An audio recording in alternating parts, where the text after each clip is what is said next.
बिस्मिल्लाहिर्रहमानिर्रहीम। नाज़रीन, क्या आप जानते हैं अल्लाह ताला ने हज़रत आदम अलैहिस्सलाम को पैदा क्यों किया? इब्लीस ने हज़रत आदम अलैहिस्सलाम को सजदा क्यों नहीं किया? हज़रत आदम अलैहिस्सलाम को सज़ा के तौर पर ज़मीन पर क्यों भेजा गया? ये सब कुछ हम जानें। नबियों के किस्से की एपिसोड 1 में तो आप सबसे गुजारिश है कि वीडियो को मुकम्मल देखें, और अगर आपको वीडियो पसंद आए तो उसको लाइक करें, कमेंट करें और हमारे चैनल को सब्सक्राइब करें ताकि हमारी हर आने वाली नई वीडियो आप तक पहुंच सके।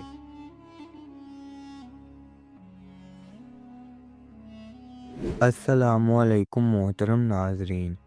जब इंसान ने पहले पहल इस ज़मीन पर कदम रखा तो अल्लाह ने इंसान को दुनिया में भेजने से पहले इंसान के ज़िंदा रहने के लिए तमाम सामान पैदा फरमाया। हवा, पानी, आग और मिट्टी, ये इंसान की बुनियादी ज़रूरत थी। इसके बगैर तो इंसान जिंदा ही नहीं रह सकता। इंसान के जिस्म में कुव्वत पैदा करने के लिए खाना भी ज़रूरी था। इसके लिए अल्लाह ने फल फूल, मेवे, पौधे, हरे बड़े दरख्त पैदा किए। इसके अलावा सर उठाए बुलंद व बाला पहाड़, रवां दवां गुनगुनाते हुए चश्मे, बल खाते दरिया, बेकरार समुंदर, चांद, सूरज, सितारे, गरज के हर वो चीज़ जो इंसान के ज़िंदा रहने के लिए ज़रूरी थी, पैदा की। इन सब चीज़ों के अलावा इंसान के आराम और सहूलत के लिए चीज़ों की भी ज़रूरत थी, वो भी पैदा फरमाई। ज़मीन आसमान के अंदर बेशुमार छुपे हुए ख़जाने और वसाइल हैं, मसलन लोहा, चांदी, अबरक, तेल, कोयला और गैसेस हैं। ये तमाम चीज़ें इंसान की ज़रूरत की हैं, इनसे इंसान फ़ायदा हासिल करता है। इन तमाम चीज़ों को ज़मीन के अंदर से निकालने और दरियाफ्त करने के लिए एक ऐसी ज़ी अकल और इल्म रखने वाली हस्ती की ज़रूरत थी जो इन तमाम छुपी हुई और ओझल चीज़ों को ढूंढ कर निकाले और अपने ही लिए कारआमद बनाए। यही हस्ती जिसे इंसान कहा जाता है। इंसान को अल्लाह ने अकल और सोचने समझने की सलाहियत अता की, फिर दुनिया में भेजा। सबसे पहले इंसान हज़रत आदम अलैहिस्सलाम थे। इंसान की नस्ल हज़रत आदम अलैहिस्सलाम से चली और तमाम इंसान हज़रत आदम अलैहिस्सलाम की औलाद हैं। अल्लाह ताला ने हज़रत आदम अलैहिस्सलाम को पैदा करने के लिए इरादा ज़ाहिर किया और फरिश्तों से कहा, मैं ज़मीन पर अपना खलीफा बनाने वाला हूँ। इस पर फरिश्तों ने एतराज़ किया और कहा, क्या आप ज़मीन पर इंसानों को पैदा करने वाले हैं? इंसान तो ज़मीन पर फसाद बर्पा करेगा और खून बहाएगा। हम तो तेरी पाकी बयान करते हैं और तेरा शुक्र बजा लाते हैं। क्या हम इबादत के लिए काफ़ी नहीं हैं? अल्लाह ने फरमाया, जो मैं जानता हूँ वो तुम नहीं जानते। फिर अल्लाह ने खुद अपने हाथों से हज़रत आदम अलैहिस्सलाम का पुतला बनाया, फिर उसे संवार और उसे मुनासिब शक्ल दी। उसके जिस्म का हर हिस्सा खूबसूरती के साथ बनाया। फिर इस मिट्टी के पुतले में अल्लाह ने अपनी रूह फूंकी।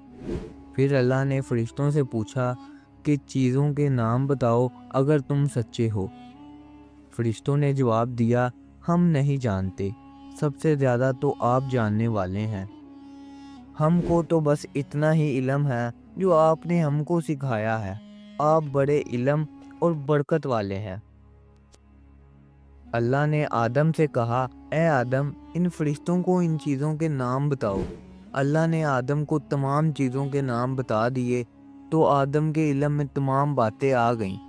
आदम ने इन चीज़ों के नाम बता दिए तो अल्लाह ने फरिश्तों से कहा, क्या मैं तुमसे ना कहता था कि मैं आसमानों और ज़मीनों के अंदर की सब पोशीदा बातों को जानता हूँ, और जो कुछ तुम ज़ाहिर करते हो और छुपाते हो सब का इल्म रखता हूँ।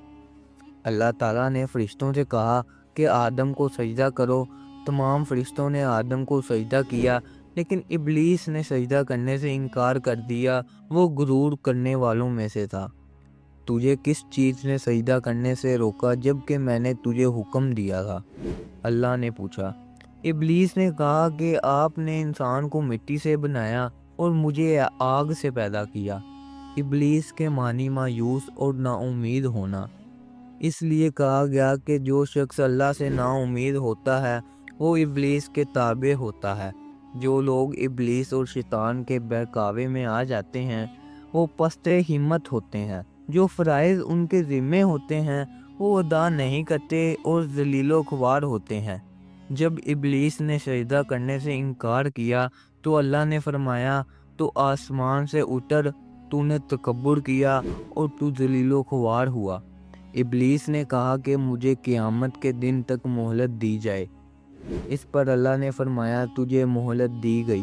ابلیس نے کہا میں تیرے بندوں کو گمراہ کروں گا اور ہر طرف سے ان کو گھیرے میں رکھوں گا، وہ تیرا شکر بھی نہیں کریں گے۔ اللہ تعالیٰ نے حضرت آدم علیہ السلام کو حکم دیا کہ اے آدم، تم اور تمہاری بہشت میں رہو اور جو کچھ کھانا ہے فراغت سے کھاؤ، اور ایک خاص درخت کی طرف اشارہ کرتے ہوئے کہا کہ اس درخت کی طرف نہ جانا ورنہ تم ظالم قرار دیے جاؤ گے۔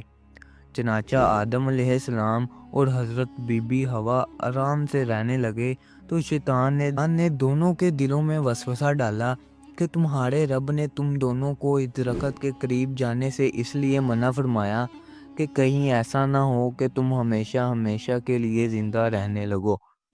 میں تمہارا خیر خواہ ہوں اور تم دونوں کی بھلائی چاہتا ہوں۔ شیطان کے فریب میں آ کر حضرت آدم اور ہوا نے درخت کا پھل چکھا تو دونوں بہشتی لباس سے محروم ہو گئے۔ ان کے جسم سے بہشت کا لباس اتر گیا۔ دونوں اپنے اوپر جنت کے پتے جوڑ جوڑ کر رکھنے لگے۔ ان کے رب نے ان کو پکارا اور کہا کیا میں نے تم دونوں کو اس درخت کے قریب جانے سے منع نہیں کیا اور یہ نہ کہا تھا کہ شیطان تمہارا دشمن ہے؟ حضرت آدم اور ہوا دونوں سے غلطی ہوئی۔ انہوں نے اللہ کا حکم نہیں مانا۔ اس غلطی پر دونوں کو سخت ندامت ہوئی۔ آدم نے اللہ سے معافی طلب کی اور دعا کی اے میرے رب، ہم نے اپنے نفس پر ظلم کیا، اگر آپ ہم پر رحم نہ کریں تو ہم نقصان اٹھانے والوں میں ہوں گے۔ آدم اور ہوا کو زمین پر اتار دیا اور کہا کہ تم ایک دوسرے کے دشمن رہو گے اور ایک خاص وقت تک تم دونوں کو زمین پر رہنا ہے۔ میری طرف سے کوئی ہدایت آئے تو جو شخص اس ہدایت کو مانے گا نہ انہیں کسی بات کا اندیشہ ہوگا نہ کوئی غم۔ جو میری نصیحت سے منہ موڑے گا اس کے لیے دنیا میں زندگی تنگ ہوگی اور قیامت کے روز اس کو اندھا اٹھائیں گے ہم۔ جب حضرت آدم علیہ السلام آسمان سے اتر کر زمین پر آئے تو وہ فرشتوں کی پاکیزہ باتیں سننے سے محروم ہو گئے، اس لیے دل اداس رہنے لگا۔ آپ نے اللہ سے دعا کی اور عرض کیا کہ میں تو فرشتوں کی صحبت سے محروم ہو گیا ہوں۔ اس پر اللہ نے فرمایا آپ مکہ معظمہ جائیں، وہاں میرا گھر تعمیر کریں، اس کا طواف کریں اور نماز پڑھیں۔ چنانچہ آپ علیہ السلام جبرائیل امین کے ساتھ مکہ معظمہ گئے، وہاں کعبہ کی بنیاد رکھی، نماز پڑھی اور طواف کیا۔ حضرت آدم علیہ السلام کے واقعے سے ہمیں سبق ملتا ہے کہ جس کام کو اللہ نے کرنے سے منع فرمایا ہے وہ نہ کریں، جو کام کرنے کا حکم دیا ہے وہی کریں، یہی عبادت ہے اور عبادت نیکی ہے۔